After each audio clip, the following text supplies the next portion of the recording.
Shalom, saudara-saudari yang dikasihi oleh Tuhan kita Yesus Kristus.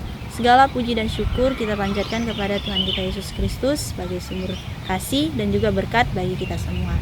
Pada saat ini, saya akan membagikan renungan yang terdapat di dalam Yohanes 6 ayat 35 tentang roti kehidupan.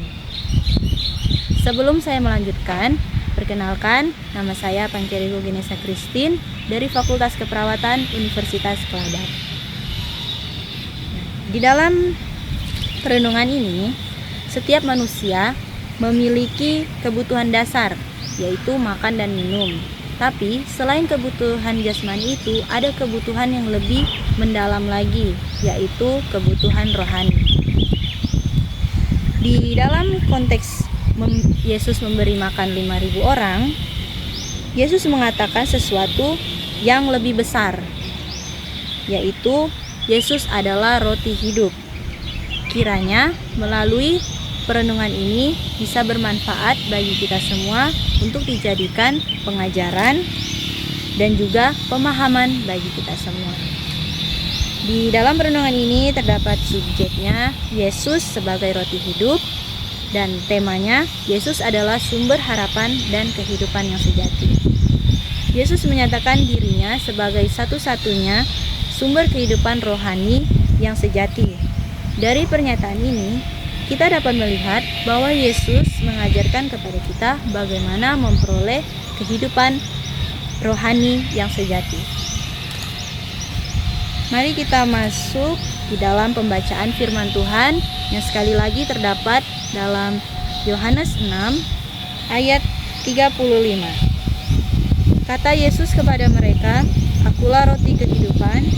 Siapa saja yang datang kepadaku, ia tidak akan pernah lapar lagi, dan siapa saja yang percaya kepadaku, ia tidak akan haus lagi." Di dalam pembacaan kita pada saat ini, saya memiliki 3 poin utama. Yang pertama, Yesus adalah sumber kehidupan. Yesus berkata bahwa dialah roti kehidupan.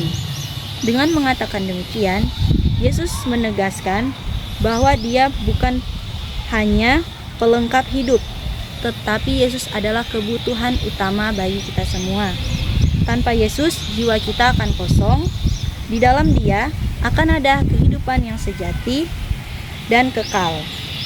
Ajaran dan teladan Yesus memberikan arahan hidup bagi kita semua, seperti nilai, kasih, pengampunan, bahkan pengorbanannya di atas kayu salib.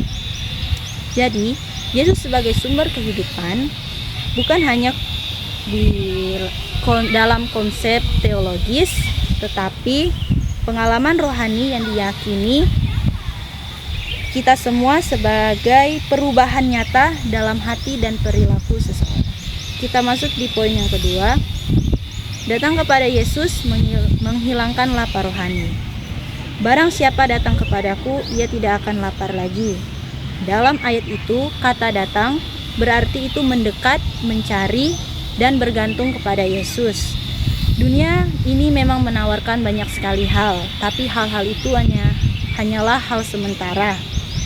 Hanya Yesus yang memberikan kepuasan yang tidak akan ada habis-habisnya. Jadi, menghilangkan lapar rohani bukan berarti bebas dari masalah maupun pergumulan hidup, melainkan memiliki kepenuhan hati, damai, dan pengharapan. Kepenuhan itu akan ditemukan ketika seseorang akan datang dan tinggal di dalam Yesus Kristus. Kita masuk di poin yang ketiga, yaitu percaya kepada Yesus menghilangkan haus rohani. Di sini terdapat ayat yang barang siapa percaya kepadaku, ia tidak akan haus lagi. Nah, kata percaya ini bukan sekedar tahu tentang Yesus saja, tetapi menyerahkan hidup kita sepenuhnya kepada Yesus Kristus.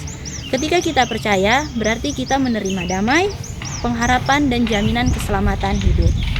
Jadi, percaya kepada Yesus menghilangkan haus rohani bukan berarti tidak pernah mengalami pergumulan atau masalah kehidupan lagi, tetapi kita akan memiliki sumber kepuasan yang sejati yang akan terus mengalir di dalam damai dan sukacita di hati kita.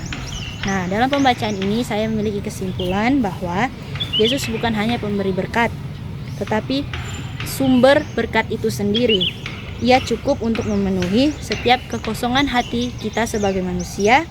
Di luar Dia jiwa kita akan haus dan lapar, tapi di dalam Dia kita akan memiliki kepuasan yang sejati.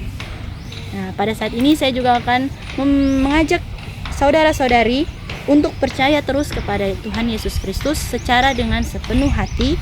Di dalam Dia kita akan menemukan kehidupan yang sejati dan tidak akan pernah kekurangan lagi. Saya bawa dalam nama Tuhan Yesus. Amin. Terima kasih. Tuhan Yesus memberkati kita semua.